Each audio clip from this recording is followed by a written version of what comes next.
Okay. I need all armor and spare weapons stored in carriage 2. Arrows, bolts, and bullets in 3. Rations in carriage 1. Make sure you leave room for the wine bottles. We may need those. Kellan, you drive carriage 1. What was your name again? Kip. Drive carriage 2. Marimus, are you drunk?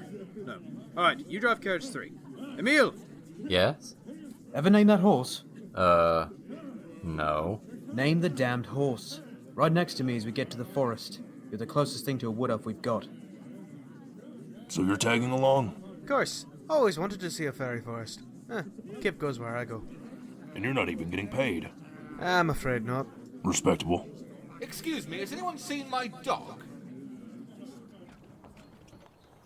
After a few hours passed, the Golden Rose arrived at the mouth of the forest of Shalavan, the trail soon consumed by the emerald grass. Do you know where we're supposed to go? Keep going straight. Once we get to a fork in the road, go right. Do you have a map? No. We're gonna die. Marimus, could I take a swig from your canteen? I left mine in Mistafon. Help yourself. This is wine. That it is. You have a problem. Gimme! No, you're too young. Hold. Blocking the path of the caravan, 20 elves stood armed with bows and spears, their faces hidden by masks of leaves. These the rebels? I would assume. Hello there. We are here to discuss a peace treaty. No one is allowed to pass beyond this point. We are sent with good intentions, I assure you. I understand, but no one is allowed past this line. We need to meet with... Just show him the damn contract. By the gods, you're here for a peace treaty? That's what we were saying. All right, go on through. Tell them Montraeus Everflow sent you. Move forward. Moving forward. Glad they could keep it civil. Tired of resharpening my axe. I'm running a bit low on arrows. Marimus, you seem sober. I have a job to do, my green friend. Can't be getting piss-faced. True. By the way, I've been wondering, what made you join the Rose, Marimus? Oh, always been a soldier. Drafted back in Tispin when I was 14. All I've ever known, really. Impressive. Not really. I could barely aim my crossbow, and I saw a lot of horrid things. Huh, yeah. War, right? I'm gonna move up to carriage 1.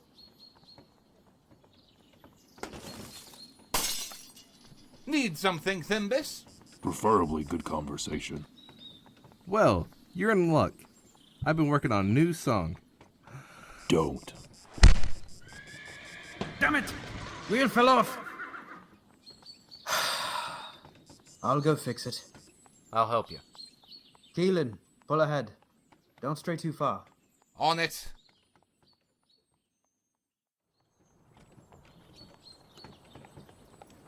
Look, you guys are not listening to me. I'm not saying a frost giant isn't strong. I'm just saying he wouldn't win. All a frost giant has to do is get on top of the dragon and hit him on the head. Dragons can't breathe up, so he couldn't get hurt. Keelan, what do you think? Who would win? A frost giant or a white dragon? Well, dragons are extinct, so I think the giant has a good chance. Ha! But that doesn't... Oh, piss. A crowd of 10 masked men stood behind one masked woman. More rebels? Halt! On the order of the protectors of Shalavan. Well, that answers that. We've been permitted clearance by one of your leaders, miss. Which leader would that be? Oh, piss. Monty Russ? Montraeus? Yes. Well, what did he look like? He was wearing a mask. You're all wearing bloody masks. Yeah? So, we can go through? Hand over all your weapons, and we'll escort you. Not gonna happen. Yeah, without that axe, Thimbis is just a bad haircut. And... Oh, God, my spine. There are 10 of us, and only 7 of you. You really want to risk that, big guy? We have, a lot more. They're just really far behind us. Huh. Yeah, we have a pass, too. Yay! And, Aemil has it. Yeah, Aemil has... shit. Hand over all your weapons, get out of the cart, hands up, and we'll escort you to our camp. Not happening. This is my favorite axe. I don't want to kill you. Oh, you won't. Men, aim for the legs. We can fix them up later. Well, we're screwed. Last chance. Set down your weapons. Perhaps we can negotiate? Not likely. Kellan, what's happening? Oh, shit. The rebels dropped their bows and retreated to the treetops. Only the lone woman stood before them. Cowards! Are you men alright? Just another roadblock. Handled like a true scholar. Except this time, they pointed the weapons at us. Sorry about that. Not the first time I've had a bow drawn on me. Won't be the last. Would you like a ride to the camp, miss? Sure. Carriage 3. I'm not dealing with that again. Carriage 3 it is. Such a gentleman. Do you mind if I sit next to you? Not at all, Greenie. We never exchanged names? Thimbis. The old one is Oaktooth. The one with half an ear is Half-ear. The one steering skip, he doesn't talk. That's Mackenzie, Ludwig, Gresham, Alvius, Terrence, Hartford, Nuggy, and Schaefer. The elven girl loosened her mask. Wild, unkempt black hair fell to her shoulders. Her piercing dark green eyes would be the first thing any man would notice. Her sweet smile swirled the scar underneath her left eye. Edea Everflow. Nice to meet y'all. So, Edea, who would win? A white dragon or a frost giant? How old is the dragon? As the sun set, the golden rose fell deeper into the forest. Small beams of light illuminated from the wall of vines. Aemil, we're both half-breeds, so they may be a bit snide. Don't let them get to you, alright? Relax, Sarin. I can handle it. Alright, let me do the talking. Who goes there? My name is Sarin Tavon.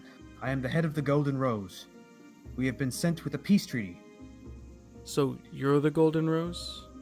Montraeus told me you looked intimidating. Are we allowed entrance? Follow me. Open the gate. The branches and vines separated, revealing the rebel camp. Tents hung from the trees. A large golden one stood in the center of the camp, red fruits on its branches illuminating all. Here's home. It's beautiful. Edea, what have you done? Nothing, Uncle Draemus. You formed a scouting party and tried to set up a roadblock without asking me or Montraeus? You could have been killed. Well, I made friends with him. We don't need you stirring the pot any more than you are. Jarmus has already livid enough. Now get off the cart and go set up a tent for negotiations. Fine. My name is Draemus Everflow. You've already met my brother and my niece. Montraeus, Jarmus, and I lead the Shalavan rebels. I hope she didn't give you too much trouble. Sarin Tavon, a pleasure. We've been instructed to discuss a peace treaty with you. We also have a few dozen bottles of elven wines, as a sign of good faith. A sign of good faith would be him showing up in person. Ah, the Golden Rose has arrived, I see. Edea is setting up a tent. Have you talked to Jarmus? I did. He thinks this is some sort of setup. Jarmus has always been paranoid. He has good reason. Make yourselves welcome. I wouldn't recommend socializing with our men until the treaty has been signed. Ah, new guests, I see. A wood elf stepped closer to the caravan, red hair tied behind his head, a malicious grin branded onto his face, and a pair of hazel eyes held the look of mania carved into them. Jarmus, this is the Golden Rose. Nice to meet you. I'm sorry. Absolutely pathetic. They sent in a group of mercenaries led by a filthy half-breed to talk peace. Shut your damn mouth. Ha! 2 of them! They must have really run out of options. For once in your life, keep your damn mouth shut, Jarmus. Oh, just playful banter, Montraeus. Edea, do you have the tent ready? It's been 30 seconds. I expect it done in 10. Bit of a hard ass, that one.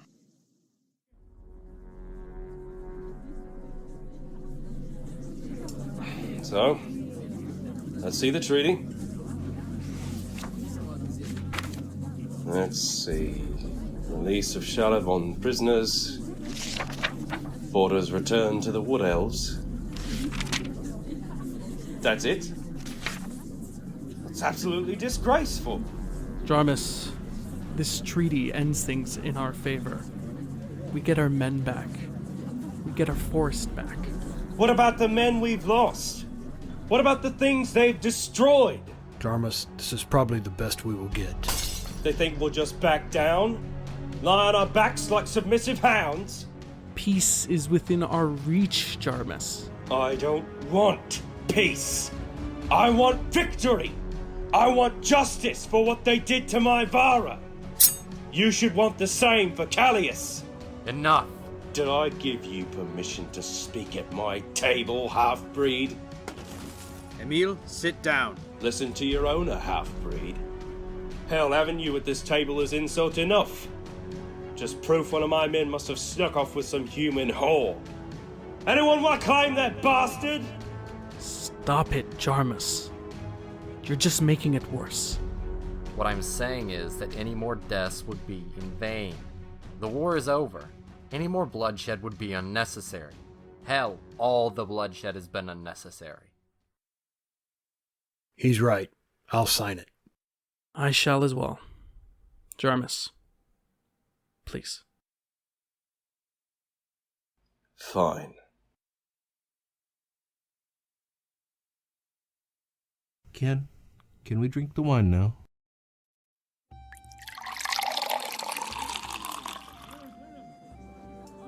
So, that was something. Yep. Want a drink? Several. A woman after my own heart. So, I saw you talking to the angel girl at that bonfire, Albius. Oh, yeah. Yeah. Oh, I think she's a cleric. You know, the church girls are hard to get, but when they come around, they suck the rust off a broadsword. They can...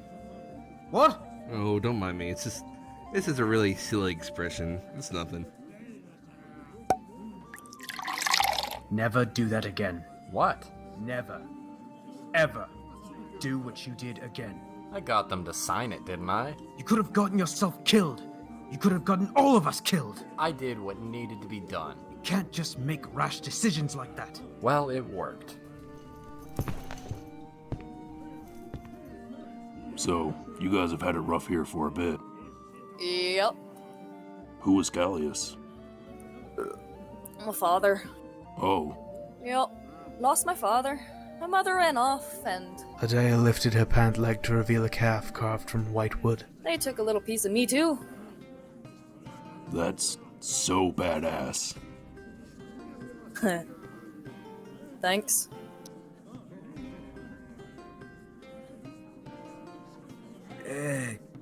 Keelan? Yes, Marimus? I was wondering something. You're a wizard. You know magic? Yes? I need a favor. My son, Gabriel. He wants to be a wizard, but we could never afford his schooling. Could you... Pull some strings? If you can. Or I can teach him myself if you want. I do have a teaching certificate. So, you'll help us. I don't see a reason not to. Thank you. Thank you so much. Happy to help. Sorry about not listening to you. You're fine, Aemil. We have a guest. Great speech. Thank you. Just one little problem. We don't deal with half-breeds. The rebel shattered the bottle over his knee and swung it towards Aemil. Sarin knocked him out of the way. The bottle ripped into the right side of Sarin's face, shredding his flesh, leaving 3 large wounds from his ear to his chin. Sarin! The rebel raced into the crowd and vanished among the masked faces. The Golden Rose crowded around Sarin, clutching his wounded face. What happened? What did they do to him? Who was that?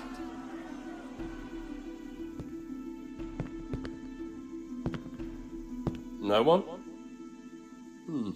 Had a bit of a stalemate, no? Who did this? Anyone? Anyone at all willing to confess? Oh, Easy there, lad. Bring him to me. Would you expect me to just hand over one of my men to die? Or more likely strike you down where you stand? This deserves justice. I suppose you have a point. A duel, perhaps. I'll fight you. Terms? I say if you can best me, we escort you out, contract in hand, and you can tie a rope around the one who scarred your friend when this is all over.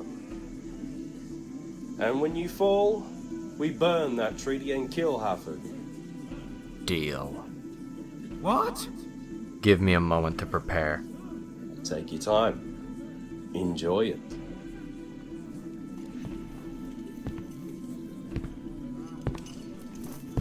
Sarin, What the hell are you thinking? You'll get us all killed! I know what I'm doing, Sarin. Hold still.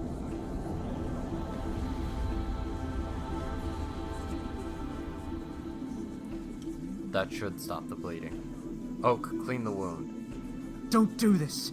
You'll just make things worse, even if you do survive. After he spoke of my mother like that, no chance. Don't! I can win this, Sarin. I'm waiting, boy. Just wait here. Quite brave of you, half-breed. I almost respect it. Hell of a blade you're carrying, compensating for something. Shut your damn mouth.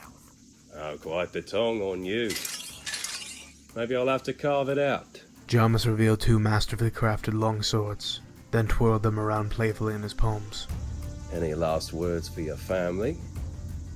Feel you deserve that privilege. I have no family. I'm no one to mourn you. Excellent. Take the first strike, boy. Gladly. Too clumsy. Need a bit more finesse, half-breed. Try this. As Aemil gripped his sword, embers formed and kindled into a smoldering flame, consuming the blade. Aemil! Oh, God! As Aemil lowered his ignited greatsword down to strike Jarmus, Jarmus swiped the blade away with his bracer, and sunk his long sword into Aemil's abdomen. Better luck next time, half-breed. Jarmus ripped the sword out of Aemil. Aemil's innards leaked from his gash. Aemil cupped his bowels into his hands, and his palms began to glow, sealing the wound. More fun for me. Wait! I yield. You what? I submit to you. Louder. I submit!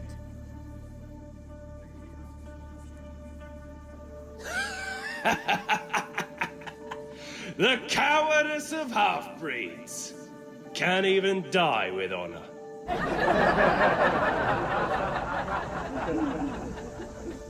All right. Fine. Leave. We'll find you. When we want. Get him in the carriage! Now!